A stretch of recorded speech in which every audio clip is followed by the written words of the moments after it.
This is the Lone Crater YouTube. We hope this video helps. You start by picking the image you want blurred on the lock screen. Open your phone's photo editor or a free image app that offers a Gaussian or box blur. You need control over intensity. Once loaded, duplicate the image because you will save a blurred copy and keep the original. Adjust canvas or crop to match your screen ratio, like 16:9 or device-specific. Make sure autosave is on.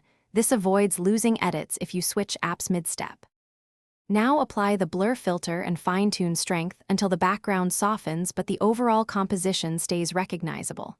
You want a subtle effect, typically between 8 and 25 on most sliders, so widgets and text remain legible. If the editor supports selective blur, protect faces or main subjects so they don't vanish. Once done, preview the image at actual device size, then tweak brightness and contrast to preserve readability of lock screen text and notification previews. Finally, set the blurred copy as your lock screen wallpaper from the Photos or Wallpaper Settings page. Pick lock only or both screens, depending on preference. Once applied, check time and notification legibility. If numbers are hard to read, increase contrast or nudge blur up slightly, and then reapply.